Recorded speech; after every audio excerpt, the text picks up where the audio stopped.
If you don't read this material, if you're stuck in one little tradition and sub-tradition of Christianity, you'll never even think about the questions you could be asking. It'll never occur to you that this verse over here could be thought of this way. It'll never pop into your head.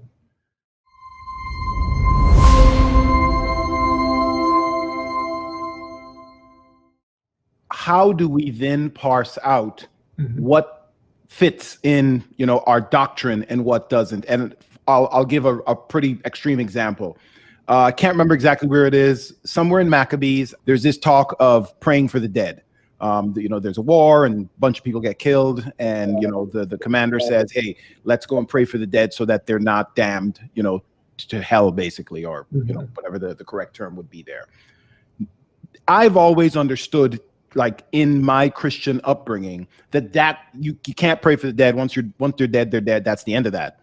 It seems as if at some point it was part of the Christian body's understanding that you could do that.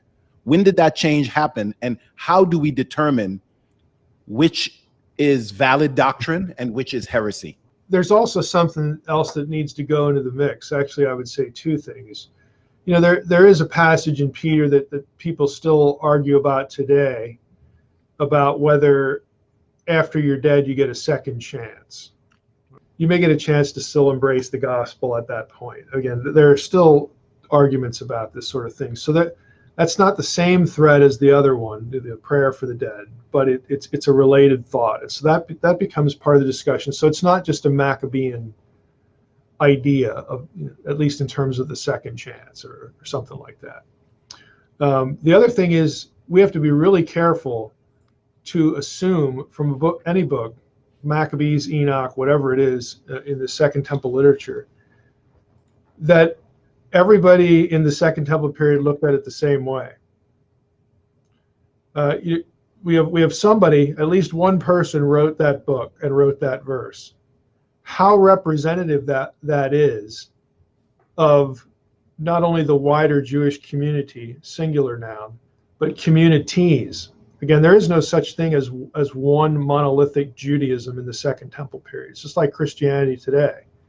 There's no such thing as one monolithic Christianity. We've got infinite varieties of it. The big ones are Eastern Orthodox, Catholicism, and Protestantism. Protestantism breaks into, how many? Goodness, dozens, hundreds, okay?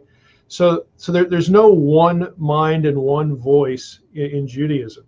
So what we know for sure is, okay, we know at least one person thought this, and it's probably fair to say that, other Jews thought this. But to put a percentage on it, like, is this even representative of Second Temple Judaism? We have no way of knowing that. Now, a good sort of telltale sign would be is if this item gets discussed in a lot of other books. Yeah, that increases the chances dramatically that this would have been a doctrinal idea. But if it's only in one book, in one verse, that's probably not something we can really say was doctrine in Second Temple Judaism. To somebody it was, but as far as a widespread influence, I would doubt that significantly.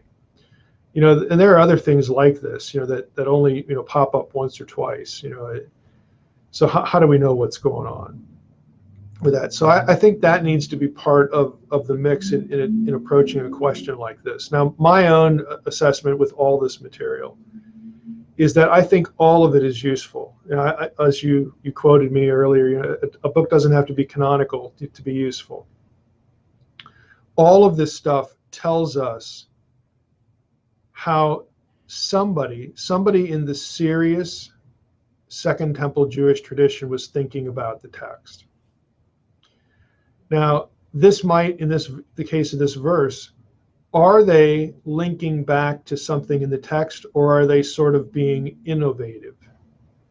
What I want to know is what's the context for making this statement, and do they hook into anything else, preferably in their own sacred scriptures like the Hebrew Bible?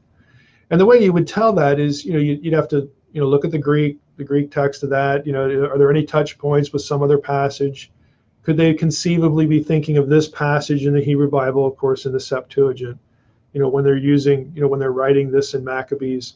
I don't know. To me, it's like if you can't attach it to the Hebrew Bible, then this thought that they're thinking is not something that has a direct relationship to the stuff that nobody would argue is sacred. And therefore, that's the fodder that's the pool from which we get our doctrine. It could just be a tradition of some rabbi, some teacher that was known. And this guy's passing it on in the Maccabees, book. That's nice. That's interesting.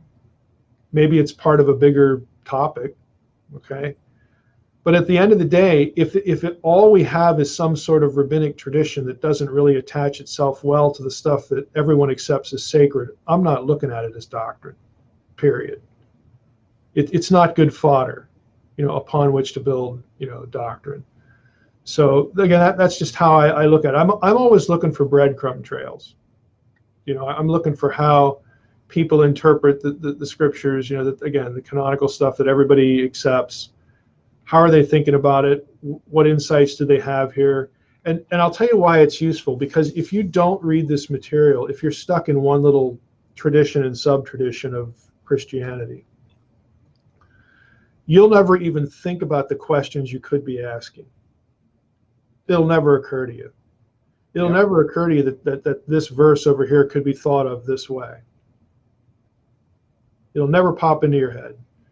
So that's really useful to help us think about the biblical text. And so anything that really helps us think about the biblical text, to me, is worthwhile doing. But I have these parameters in my head, and I just described how I think about some of that when it comes to this material. I want to see the breadcrumb trail. Show me your work. Our math teachers used to insist on this. Show me how you got the answer. Did you just get lucky? If you show me your work, I'll know. So that's what I want to see. I want to see the writers, give me the breadcrumb trail so I can follow their thoughts.